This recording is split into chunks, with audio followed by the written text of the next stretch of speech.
Legal disclaimer. Bespoke Group investment advisory services are offered only through Bespoke Advisory, an SEC-registered investment advisor. Everything we share here is just for information and education. It's not investment, legal, or tax advice. Bespoke does not offer or solicit investment services to the general public. And as always, investing comes with risk, including the possible loss of principal. So, let's get serious. I'm here with the very serious founders of Bespoke Group, Matt McClintock and Jonathan Mintz, to explore specifically, I have a specific agenda for us today, why you are building a multi-generational firm. And I want to get into how that philosophy actually, it directly shapes the way that we serve generational wealth holders and the people that we serve. So there are certain omnipresent norms in the world of money, right? Like building a company to sell, growth for growth's sake, and honestly, this obsession with short-term results or just a short-term mindset. And as founders, you have created a firm that actively challenges these norms. For starters, you're building a firm to outlast you, which I have heard both of you say. And just as our clients are building legacies that are meant to outlast them. And so this is just one example of how Bespoke is kind of this interesting reflection or mirror of our clients, or any, I'm open to other metaphors here, but this interesting parallel. And, of course, we're not the same as our clients. Like, we are not generational wealth holders. That's not our story. But what we do share is this builder mindset, this entrepreneurial mindset, and the willingness to create something long-term, to chase meaning, and to prioritize resilience, which, gives us a parallel, a point of connection with our clients, and that we are all building for something beyond ourselves. I don't know that Jonathan and I have really talked about this a whole lot, as much as we've just done it. So it's one of those things that I think this is really going to be a great conversation, even just between the two of us, because Jonathan and I have been friends now for 20 years. We've worked together for most of that time, and we formed our law practice together, rooted in that friendship. And we had the luxury of, we had our own small firm, and so we did what we want. We did what we wanted to. We did it according to our terms, and we've always had the privilege of working with clients who just have tremendous amounts of wealth, and because we've never carried big overhead, I know I can speak for Jonathan, but he can also speak for himself. We just don't have big material aspirations. That's just not the way we define success. And so as Bespoke evolved out of our law practice, for me at least, it was a recognition of my own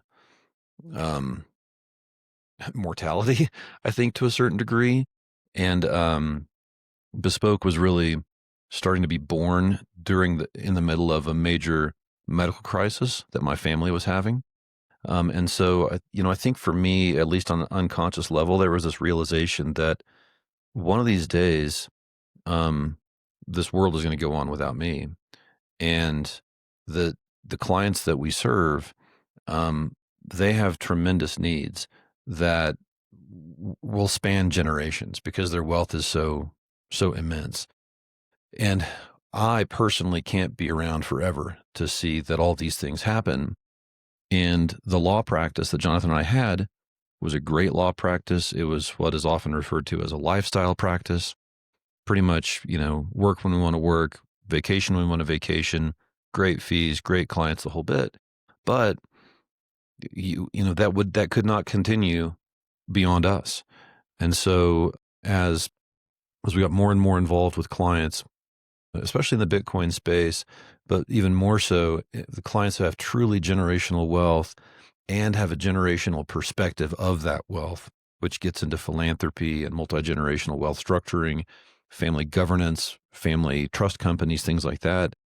It required us to think beyond our own lifespans, our own career spans, and start to build something that has continuity beyond us. And so that's really I think that's the germ of the idea around which Bespoke was built.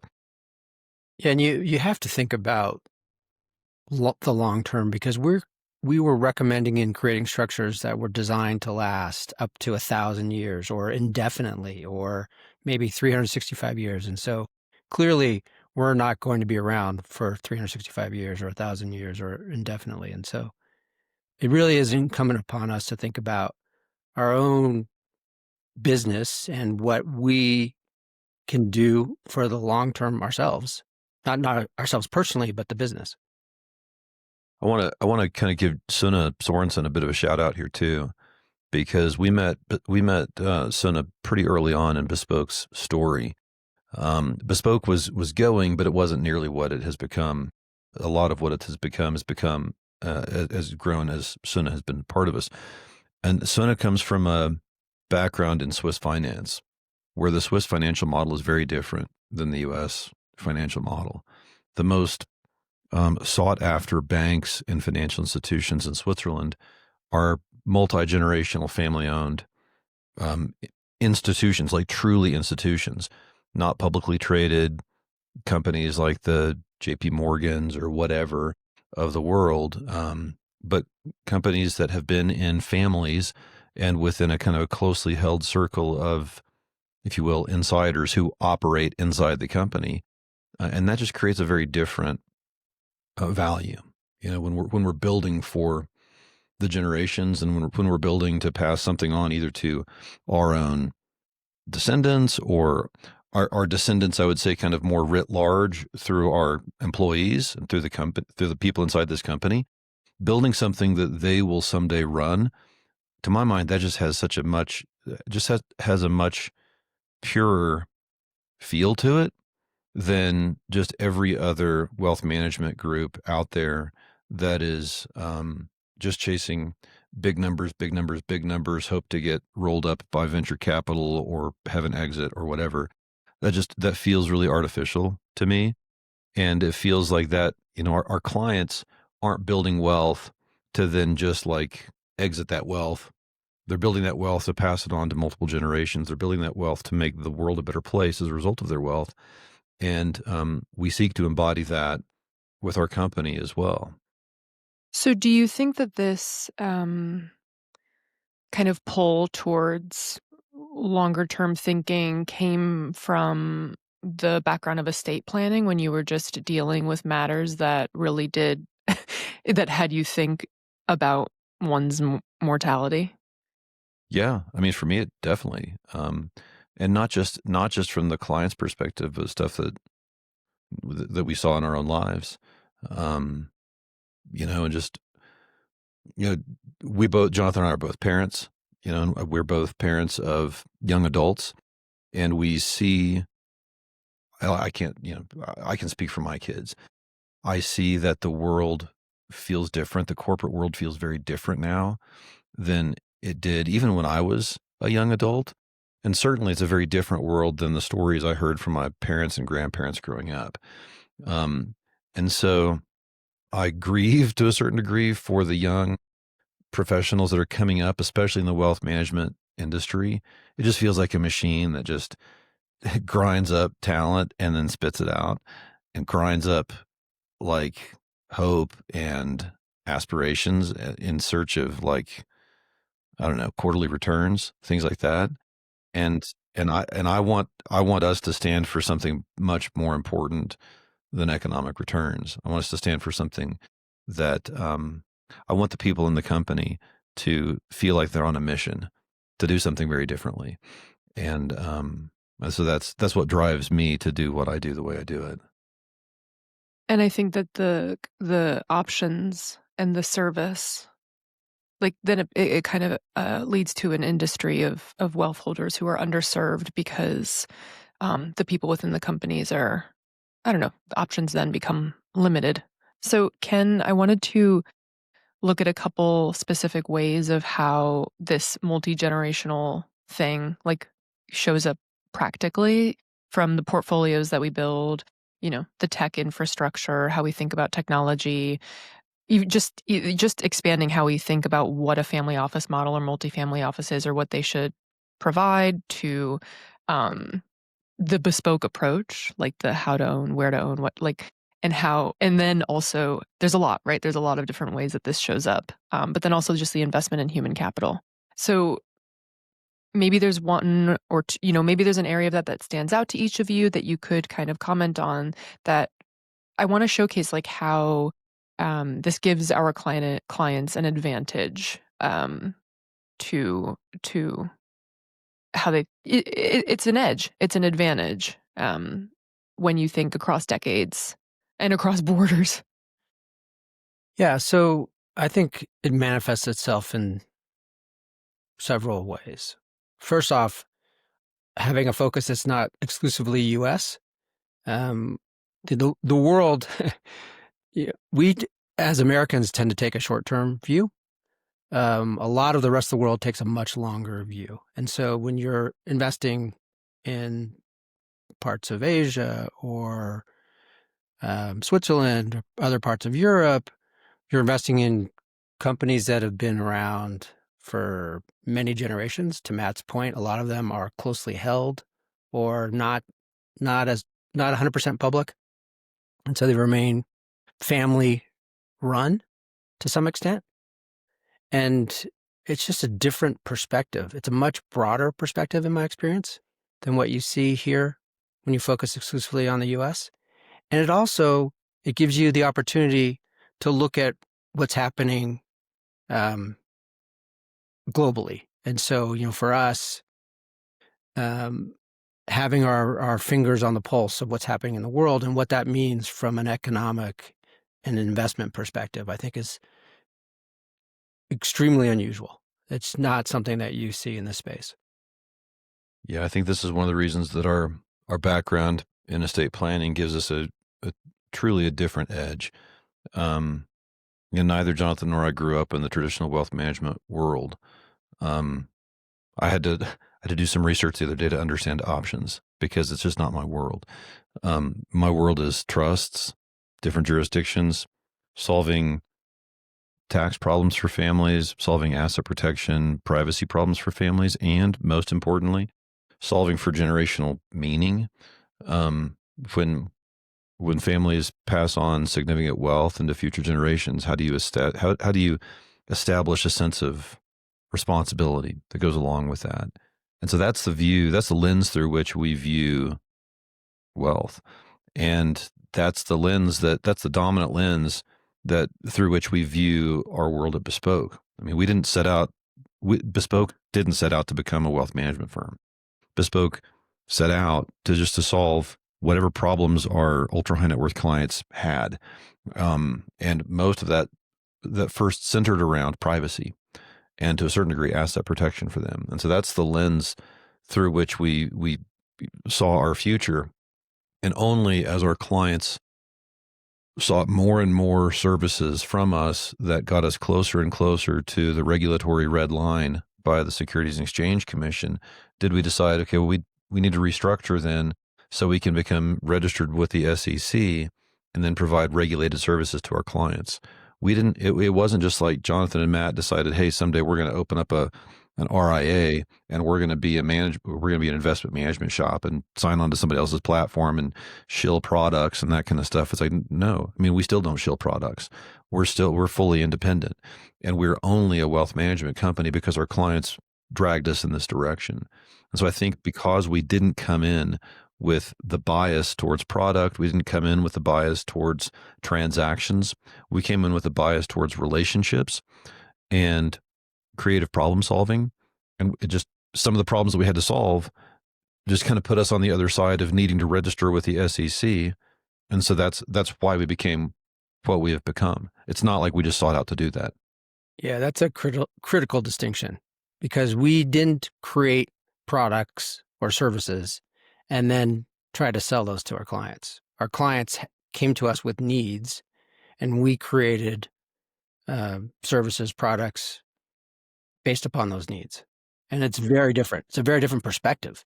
Yeah, and I think that this is where it's important to highlight that Bespoke is a fiduciary. Right. One of the things that I'm proudest of is when I can either tell a potential client, or if I'm on a podcast or if I'm on a stage somewhere, I love to be able to say that we can be completely agnostic strategic advisors to a family. We're no longer practicing law. I mean, obviously, we can't forget everything that we know, and so we can still give people perspectives from an attorney's perspective, as seasoned attorneys that we are. But because we no longer have an active law practice, we can be totally agnostic as to what a client does or doesn't implement. We can just say, truly with clear eyes and with the best of intentions, we really think you should consider this strategy or this jurisdiction with this type of fiduciary structure. If you do this, wonderful. We'll be happy to look over your shoulder and help your attorneys do that for you. If you don't have an attorney, we'll happily facilitate that for you. But we don't get paid one way or the other. Either way, it's like there's one party that pays us, and that party is our client. And so we can't take any fees from other attorneys. We wouldn't take them if we could. We don't take any fees from custodians. We wouldn't take them if we could. We just the only party that pays us is our clients, and the only way they pay us is to be their fiduciaries, their strategic advisors, helping them manage the totality of their family's wealth. And for me, I really like that because we don't have a product that somebody can buy from us and say, well, Bespoke has got this little proprietary thing that we do, and you can invest in that proprietary thing. We can have totally clean hands, and we can work with somebody else's advisors. We can work with their CPAs, their attorneys, and we just get to be their strategic team. Well, not only that, we are fully transparent in our pricing model. And one of the things that really, really irks me about the wealth management industry is how the lack of transparency in pricing, and how, especially if they're offering their own funds or whatever, they're getting paid in certain ways, and the client is often unclear as to how they're getting paid in addition to the fees that they know that they're paying. And so we are 100% transparent in the fees that we charge. We don't we don't have funds where we charge to manage those funds in addition to charging the client for assets under management or assets under administration. And I think that's another big differentiator for us.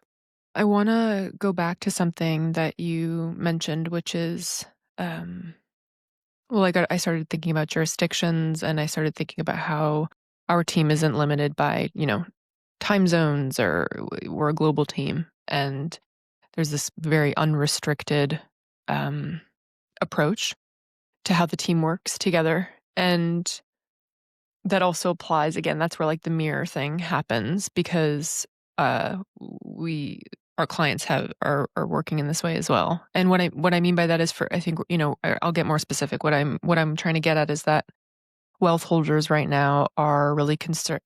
Wealth holders in the United States, it's the political landscape temperature is really hot. People are looking for there is a reason now for people to look outside of the United States. Can you talk to me about how Bespoke is set up to support people, whether it's about currencies or trusts existing in certain locations? Just talk to me about the kind of global support that Bespoke offers.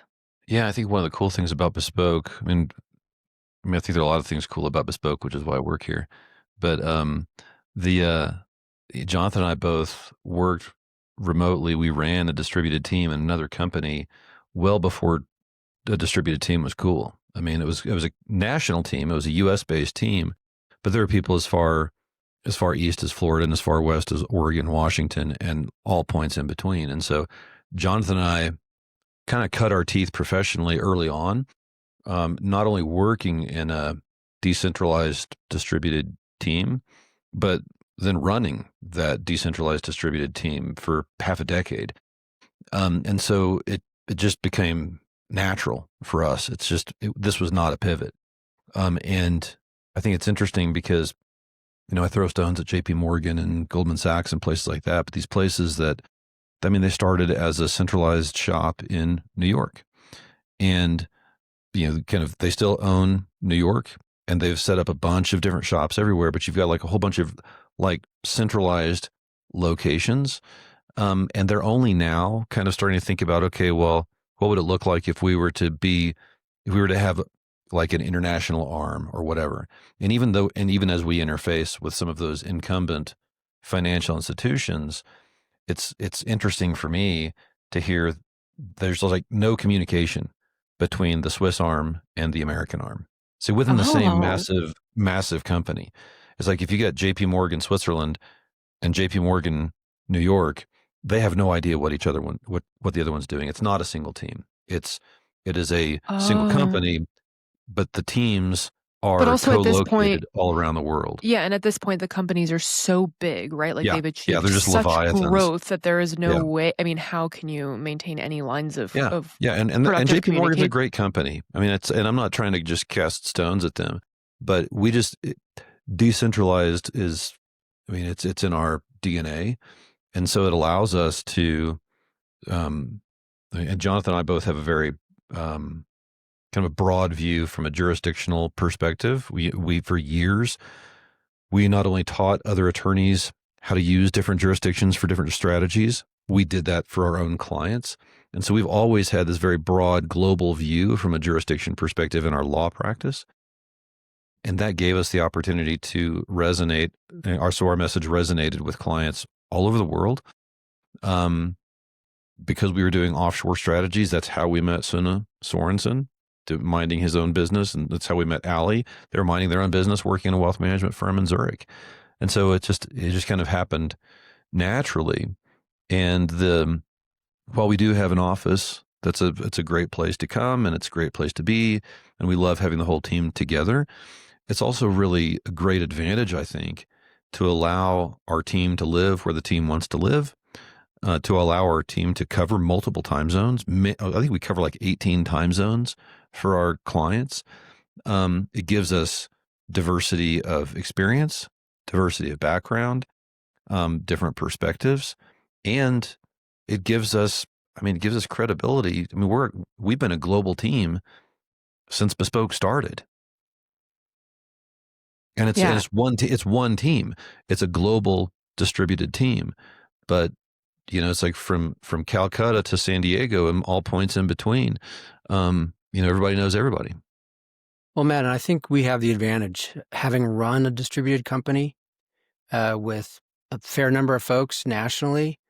One of the things that we learned during that process, Claire, was the importance of culture and how, Matt and I can sit here in our offices and preach all day long, but if that culture doesn't emanate throughout everyone in the organization, then we're going to have problems. We're going to have a lot of problems, especially with a team that's distributed globally.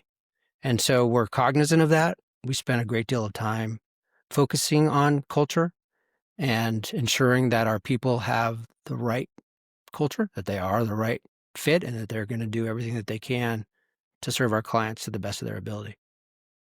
how do you help clients make those assessments about potential partners or decisions that they're making about their wealth?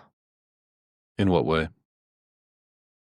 Well, you're talking about creating a world that is bespoke and culture and meaning alignments within the people that have to be strong in order for a decentralized team to work. There kind of has to be this like common thread or this thread, and just in the within the idea of like how that reflects, if we think about that mirror reflecting onto clients, and like how is that informing the service? Well, Maybe I'm I getting think in too heady of a zone.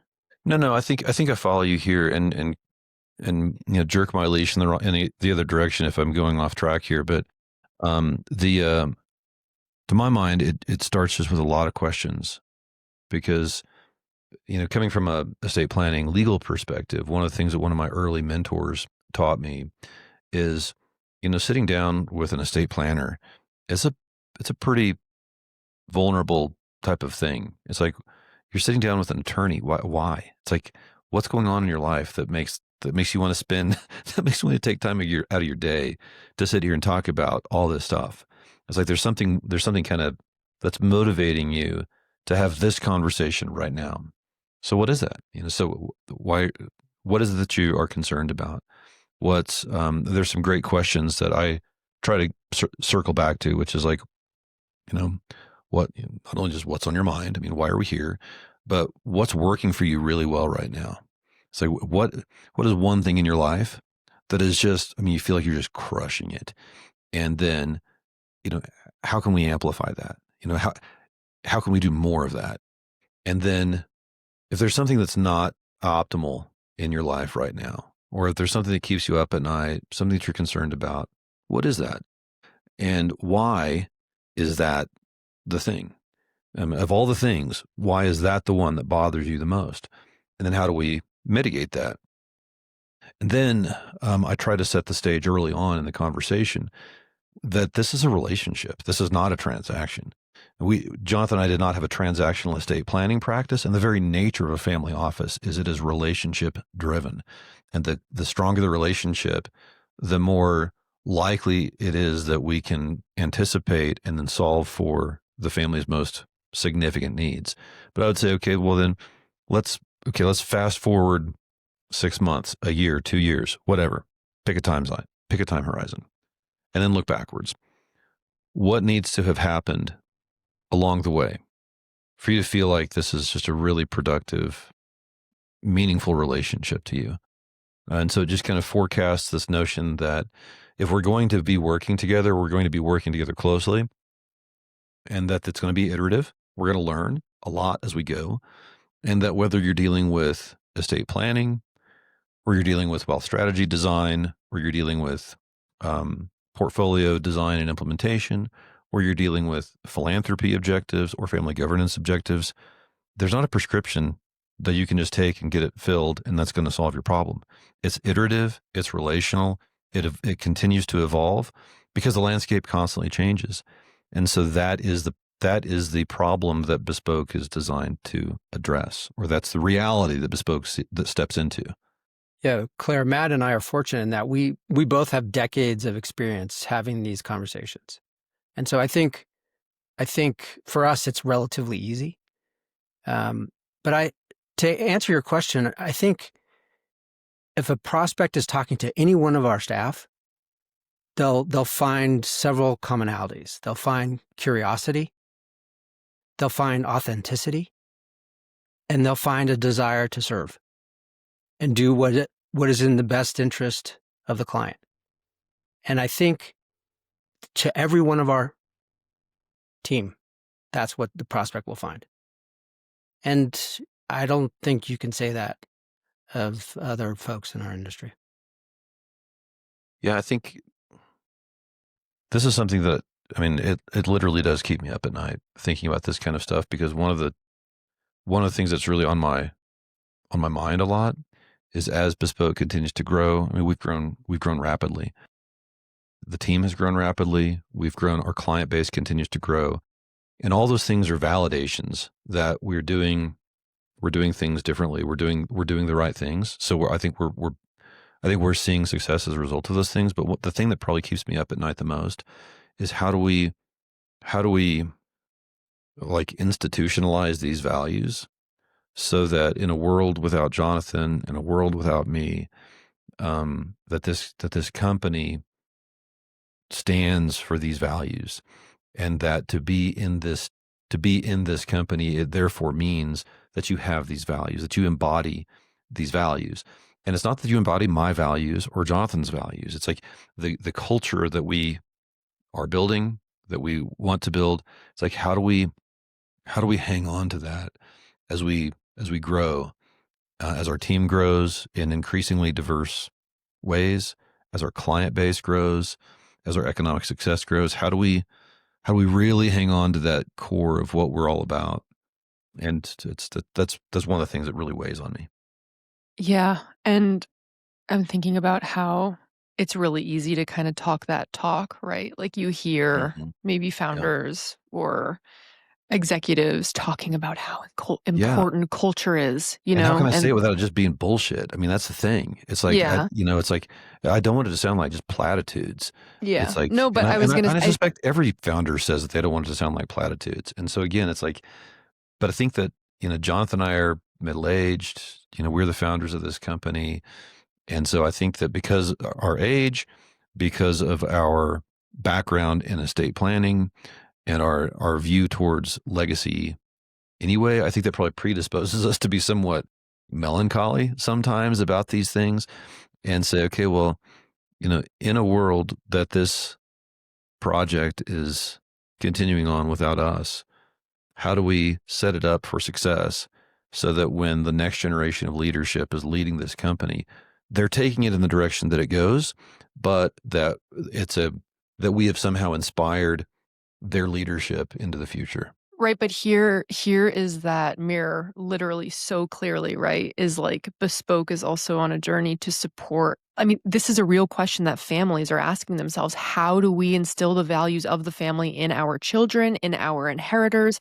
And that exact same, Bespoke is also on that journey to figure that out.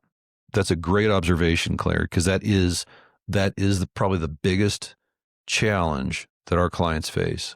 Because, I mean, you're right. I mean, in many cases, we are a mirror of our client's family story, because with very few exceptions, our clients are the first generation that built meaningful wealth. And so they are now dealing with these questions about, okay, well, now in the terms of their wealth, they've built economic success that will transcend into future generations. And what will the next generation of inheritors do with this legacy? Now, it's one thing to say, well, we're just going to bind them with handcuffs and they can only live our vision forward. And if they deviate from that vision, they get cut off or they get booted out or whatever. It's like, that's not what successful families do. What successful families do is they say, well, we built something and now we are handing that to you and hopefully leading you along the way to help you understand the opportunities that this wealth can bring, the responsibility that this wealth can bring, not just the responsibility to yourself and to the family, but to our community as well and to the causes that we care about. And you're right. Jonathan and I built Bespoke from zero. It was an idea that started on the whiteboard behind me. And so it's like we took it from 0 to 1. And hopefully we've got many more years together doing this and building this and growing this. But along the way, what we've also seen with families is wealth transition, legacy transition doesn't happen well if all the decisions get made in isolation. And then someday there's this big ta-da moment where there's a handoff and the family is trying to understand what the wealth means when they're reading a will or they're reading a trust. And it was never modeled for them. And they never had a chance to participate in the decision-making process. And so a lot of what we really try to do is continue to expand the circle of people here inside Bespoke who have visibility to our thinking. Why are we thinking that? We try to be really transparent about that to the extent we can be, and at least diffuse some of the decision-making authority, diffuse autonomy, so that as this thing grows, whether it's client relationship managers, people in the marketing team, people in the operations team, people in the investment team, they feel a sense of ownership and stewardship of what they are also building within Bespoke.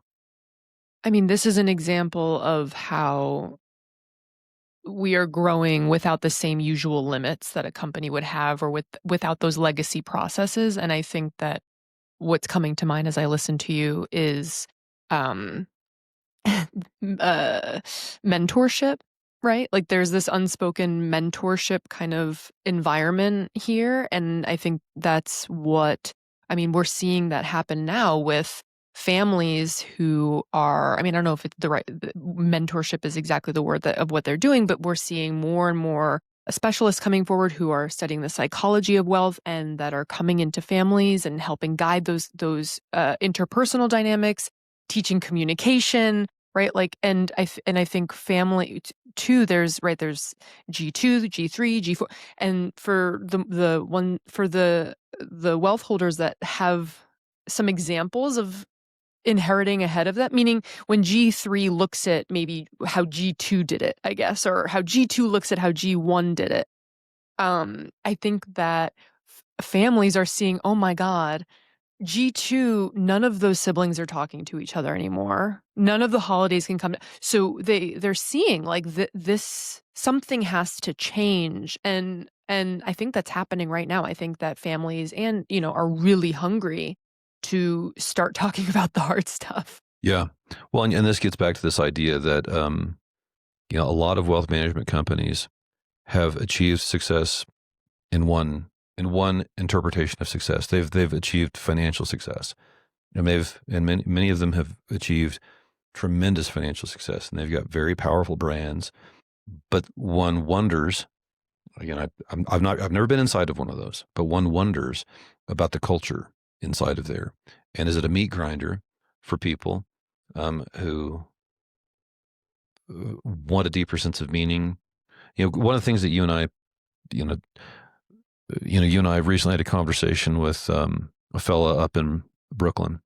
Had brunch with him, and he had kind of come up in a traditional wealth management perspective in a large company, multi-billion-dollar global wealth management company, providing really sophisticated financial services to ultra elite families.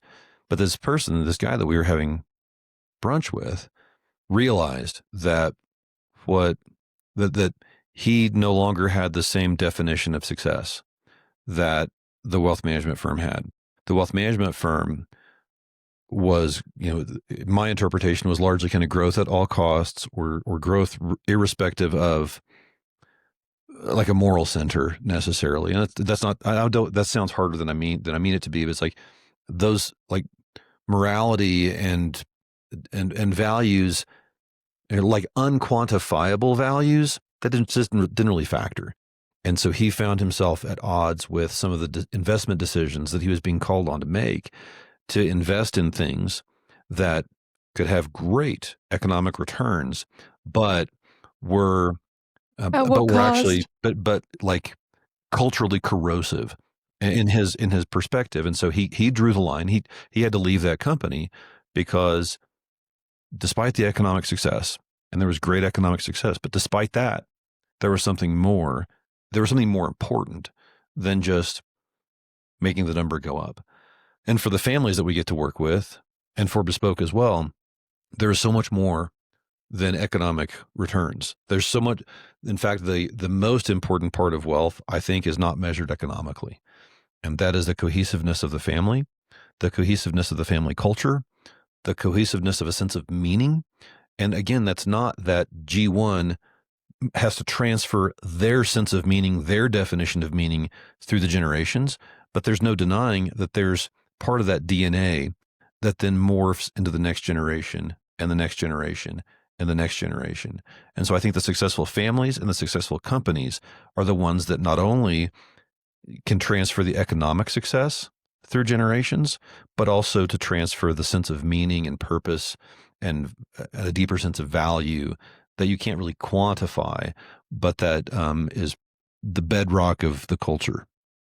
And at least in the family context, I think that meaning often is manifested in philanthropy and involving younger generations in philanthropy early, getting them involved in what the family's doing from a philanthropic perspective.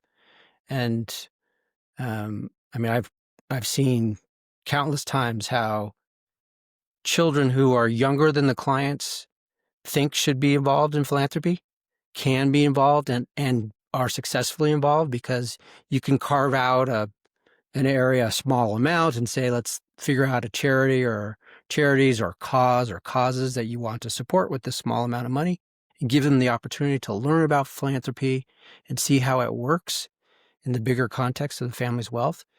And, for us, this is another huge differentiator, because we actively encourage our clients to be philanthropic. Fortunately, our clients generally come to us philanthropic, but we actively encourage it. And even though it's in our best financial interest to not encourage philanthropy because we lose those assets, that's not what we're doing. We're telling our clients, give more, support the causes that you believe in.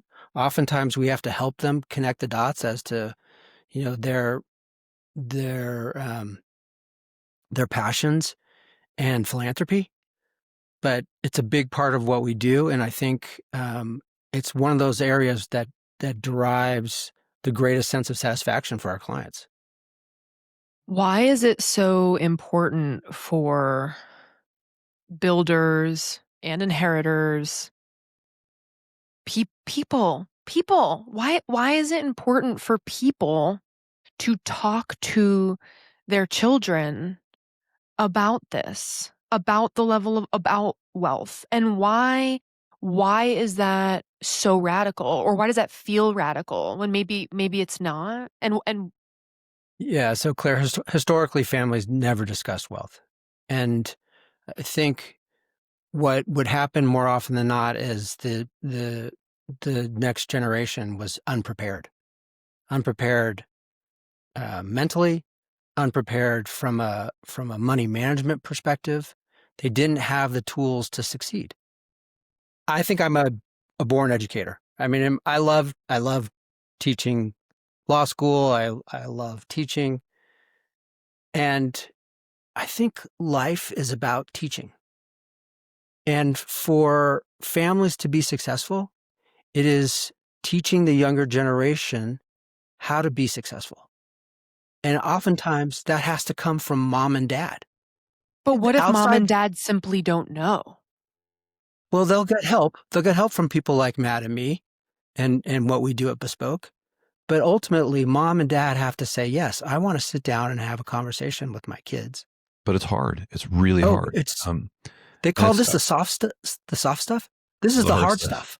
Yeah, I know it is. And I've got two thoughts on this. I mean, one, I think families with significant wealth have a tendency to take it for have a tendency to think that they can just take it for granted, that the kids will kind of get it by osmosis, by kind of seeing how mom and dad deal with the money, and they'll just kind of get it by osmosis. So I think that's probably if I'm being critical, I think it's because the parents are actually scared and maybe a little bit lazy. They don't want to have the difficult conversations. And so they say, well, my kids are just going to see it. I'm going to model that for my children. So why should I tell them when I can show them? But I think the truer part of that, I think the truer side of this is that it requires a very high level of humility and vulnerability by the wealth builder. It takes a willingness to kill the ego to a certain degree and say, look, yeah, I worked really, really hard. Probably means I made some sacrifices that I might have regretted. I mean, it might have meant that I wasn't there as much as I should have been, or maybe I took advantage of certain situations or whatever. It's like, so maybe there's a sense of guilt behind the wealth, but also it's a matter of just stepping back and saying, well, what do I believe about wealth? It's like, because a lot of the people that we deal with, all they know how to do is build wealth. It's like they built a company, they grow that company, and they didn't build that company to become economically successful because they sat around navel gazing, wondering what this world is all about. It's like, no, they're cranking 80 hours a week, they're cranking 100 hours a week, and they don't even have time to slow down. And so a lot of times they don't even know why they do it. They don't know why they have the wealth. That's all they know. And congratulations, it's worked. And now, when they hit their 40s or 50s or maybe even older, especially by the time they have a family, they're saying, wait a second, I'm about to leave. I'm now in a position to enrich my family beyond far more than I was ever given. And my family will not have had the benefit, if you will, of having to build that. They just received it. I built it. And so I think there's a lot of soul searching, I think, that families go through, that wealth builders go through. And a lot of what I think Bespoke can do is engage with them on that soul searching. That's not that we've got the answers, but maybe we've got some of the questions, and give them the ability to sit with those questions. And maybe for the first time, think about what does wealth mean to me? I mean, maybe I actually can play a role in my community that's bigger than me.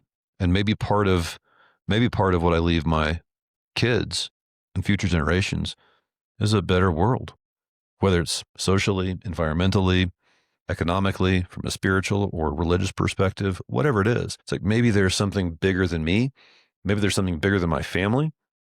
And that may be part of how I can pass the culture of wealth to my family is by showing them it's not all about you. It's not all about me. With this wealth comes a level of responsibility. And how do we live that forward in a way that's true to who we are and true to our values?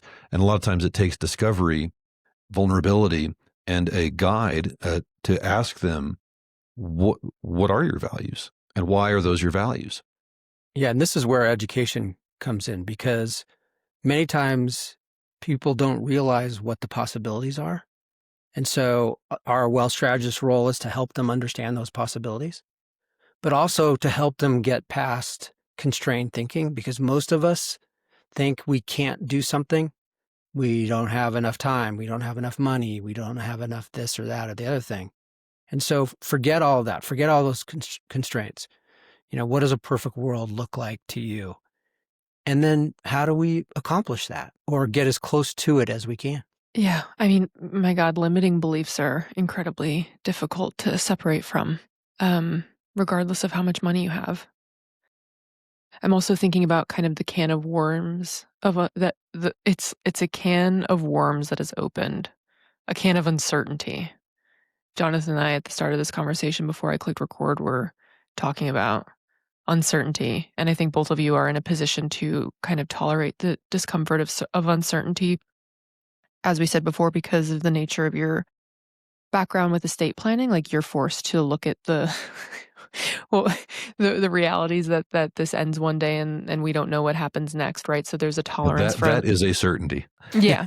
Yeah. But the uncertainty of what it is. And I think What that happens between here and there and what happens on the other side. Yeah, and uncertainty is incredibly difficult to tolerate. I've been spending most of my 20s trying to figure out how to learn how to tolerate, discomfort and uncertainty to become more resilient.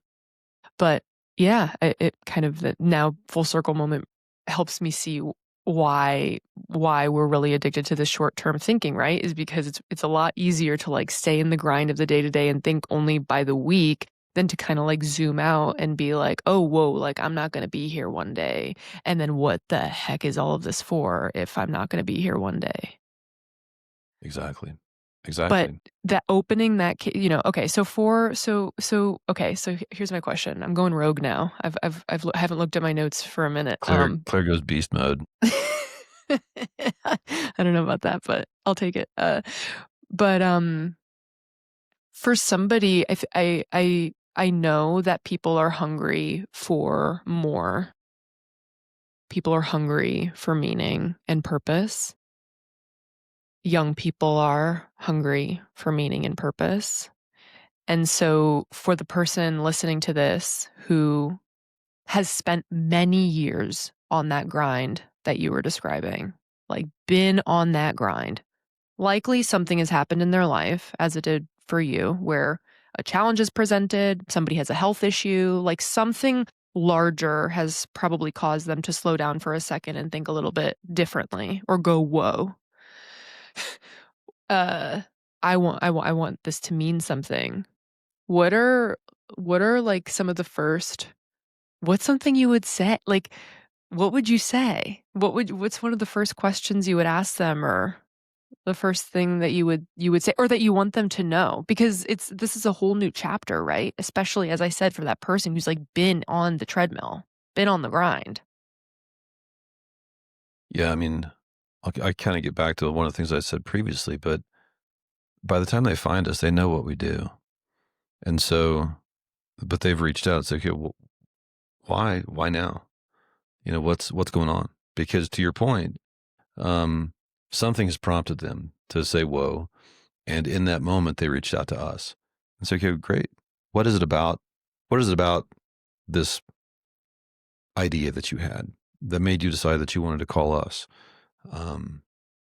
What do we need to know? How can we help? What's on your mind? And we just start from there. No, now I'm having this moment of realizing, like, I have been working in this environment now for 3 years, that I actually just remembered that I have been, that until working here, and also like, it's not just this, it's also like my moving to a bigger city, like me being around people who like I'm in an environment where curiosity is this like natural state. And I just remembered that I have not experienced that my whole like for somebody to really sit, even if you're going to dinner with a friend or you're catching up with somebody, do you really sit there? Is somebody really sitting there and looking at them and going and asking like I know, actually, how are you? Like Yeah. actually, or Yeah, wanting that's to really, know why, actually yeah. asking that. There's this idea that like if you bring, I'm remembering this, this, this is from back in days when I lived in Chicago, but there was this woman that I had worked with, and she was talking about how if there's like this central concern that you're having that is floating with you, or it's not leaving you, and it's kind of obsessive and it's circling. If you ask that question, why, 7 times, like you work with somebody, it's 7 layers of why Mm-hmm. you get to like the root of all the distress. And Peeling the it's just onion. it's just why. Yeah. So my mentors talked about childlike curiosity. So if you've been around young kids, they often ask why repeatedly, but why, but why, but why, but why? And it's that same curiosity, the same trying to understand the why. Why are clients doing what they're doing? Why are they building this wealth? What drives them? Why? Why? Why? Claire, one of the things that you said, I mean, it also kind of makes me sad sometimes to think that, I think that, I mean, maybe this is just my idealistic thinking, but I do think that most people want to be kind of called out into the depths of being known. And I think that there is a plague of superficiality that we often succumb to. That somebody asks you how your day is, you say fine, you shrug it off, whatever. Well, it actually sucks, and here's why. And I think that a lot of it is driven by ego. We don't want to be vulnerable. We don't want to be seen as weak. We don't want to be seen as vulnerable. We don't want to be taken advantage of. We don't want to be exploited. Maybe we've been taken advantage of in the past. Maybe we've been exploited in the past. Maybe we've been hurt in the past. And so we put this veneer that is this veneer of superficiality, and that carries forward into every relationship, and certainly into wealth management relationships, because it's like you want to, because we often here in the West, we often seem to determine somebody's worth as a human by the size of their balance sheet. And it's almost like there's often an inverse correlation between one's wealth and the depth of their humanity. But at the same time, that's also not fair to people with wealth. People with wealth also want to be seen. They want to be known. And I don't care how wealthy they are. I don't care how successful they have been in economic terms. There are things that they are scared of. There are things that keep them up at night. And as you and I were talking about this recently, Jonathan and I have talked about this a lot through our company. Money doesn't solve your problems. It changes your problems. It solves some problems, but it completely creates a new texture to other problems. And so there are things that even the wealthiest people on the planet are worried about. And unfortunately, for a lot of people with tremendous wealth, the veneer of superficiality gets thicker and thicker and thicker because they don't want to be taken advantage of. Everybody's got their hand out, whether it's their pastor, their priest, their rabbi, whether it's their family, whether it's people who have got the best investment deal ever for them or whatever. It's like they put on a coat of armor, and they hide behind that coat of armor. But inside that coat of armor is a tender person who has fears, and they have hopes, and they have things that they believe in. And what we get to do is we get to we don't try to pierce that armor, but we try to bring them into a relationship where they can feel like they can start taking off the armor and actually say, okay, wait a second. These people actually do care about the answer to the question. It's like they actually don't have any skin in the game if I do a thing or don't do a thing. It's like they don't really care. They can't sell me estate planning services. They can't sell me a fund. It's like nobody else is paying them. It's like, wait a second, I can actually be okay taking off my coat of armor around these people, and then knowing that they're on my side, they can be the ones who help protect my back while I'm out in the world. And so I think that everybody wants that. I think that people with significant wealth are no different than that.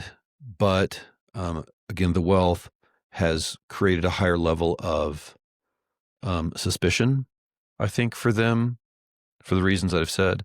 And so a lot of what we try to do is, in a very patient and hopefully loving way, just kind of let them feel like they can disarm themselves around us, in and a let us in. non-judgmental way. Yeah. Safe space is what we call that. Yeah. Yeah. And everybody wants that. I mean, that's not like a woke It doesn't thing. matter That's who not, you that's not who like you are. that's not like a millennial snowflake thing. It's like, no, that's a human thing. It's like, I don't care who you are. I suspect Yeah. that I think everybody wants to be known. And there are plenty of people who don't. Yeah. There are plenty of people who aren't comfortable with that. Yeah. And they're not our clients, and that's Yeah. great. That's fine. But again, if they want to be kind of called out to this deeper sense of adventure about what is the story about my wealth? What is the story about my family? What is the story about my legacy? Then that's, we're here for that story. And that's what Jonathan and I have done for decades now.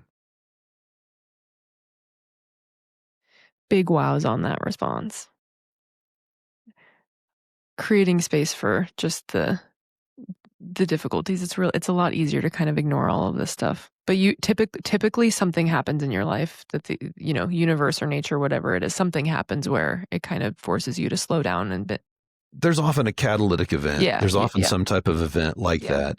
And but I'll tell you again, a lot of how we have built Bespoke and the way one of the main reasons why we built Bespoke and the way we've built Bespoke is because we can be patient with the client's journey like that, because we're calling them into a deep journey that is often very disarming, as I alluded to earlier, but can be intimidating, can be scary, can be uncertain. And so we've got all the time in the world. We don't have a thing to sell. We have relationships, and people can enter into those relationships with us.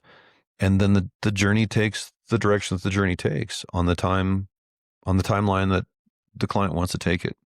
So when we had our law practice, everything that we did was fixed fee, project based, never had the clock running, because we didn't want this artificial construct of a ticking clock sitting between us and a client conversation.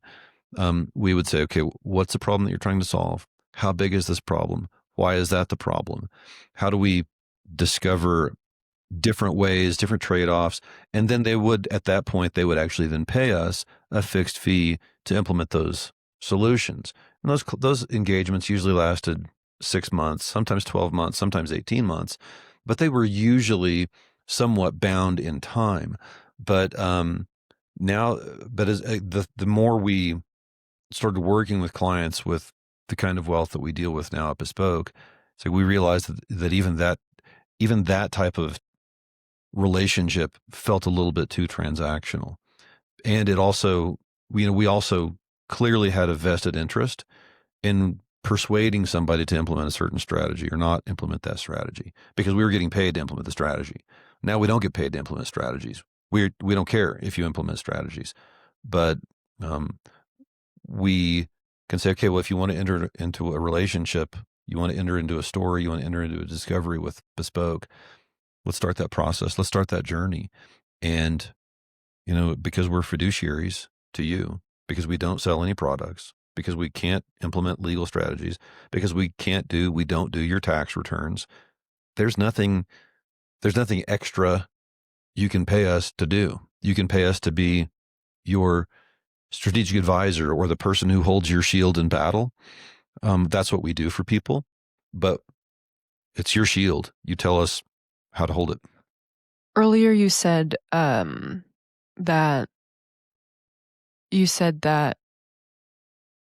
what did you say? It was something about how you weren't measuring success by the numbers, and that you actually measure success in a very different way. So I was going to ask how you, it's kind of a complicated question because each individual's version of success or what they picture, right? Like when you take them along on that journey, it's going to look different because it's a different person with different circumstances. But what are kind of the common or the through line when you picture success for your client? What is that? What are you picturing? That's a question for both of you. Love that question. And ultimately they have to, right, like they're on a journey to finding that and imagining that and picturing it and getting really specific and having a partner help them kind of make that a reality. But I do think there are some truths that you picture for them on their behalf. Absolutely. Yeah. I'd say so. And it's what's making me struggle is it's kind of difficult to measure, but it's things like confidence. I mean, do they really step into now a new sense of peace, a new sense of confidence, and maybe a new sense of invigoration, if that's the right word, or a new sense of vigor around their wealth. Not like, hey, just number go up, but I'm thinking of a client that was I think it was our second client inside Bespoke, who has a tremendous amount of wealth and grew up with very humble circumstances and came into this wealth in a very surprising way. And because of this person's background, they were not comfortable. Still, in many respects, are not comfortable with the idea of tremendous wealth, but they have tremendous wealth. And seeing that person's journey, this is a client that Jonathan has really been at this person's right hand for years now, but seeing them step into what's possible with that wealth, not what's possible in terms of consumption and luxury and spoiling future generations, but what's possible in maybe making a significant difference in the lives of people who are disadvantaged or have been taken advantage of or exploited. And really watching that journey and watching that person go from sitting in Jonathan's office here in our office and starting that journey and having no idea, like a deer in the headlights, about just not even being able to process the magnitude or the reality of that wealth. And then over a course of years, and this is a journey that is ongoing, but over a course of years, realize that, wait a second, no, this isn't just necessarily money for me to go buy private jets or yachts or luxury homes or whatever. It's like, no, I'm actually going to make the world a better place to the best of my ability. And Bespoke has been that person's amplifier, I guess, guide to find the cause, find the mission, and then embark on that mission with a tremendous amount of resonance. And so it's stories like that.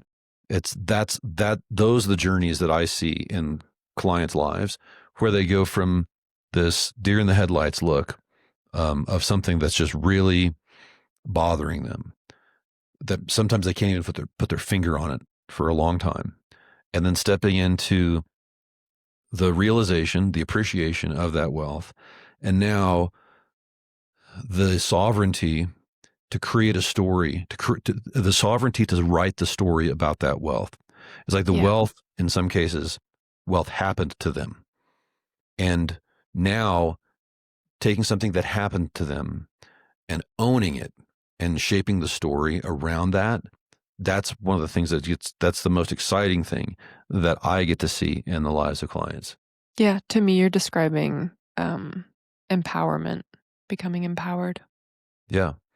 And we just get to take them on that journey. We just get to be on that journey with them. To your earlier point, though, Claire, it's different for every client. So, there's not a script that we follow Everything we do is based on the client's goals and objectives, but oftentimes it requires helping them understand the possibilities, getting back to the, no constrained thinking, and also educating them as to the different ways that they can accomplish whatever it is they're trying to accomplish. All right. Well, thank you both so much. I appreciate it. Appreciate the conversation.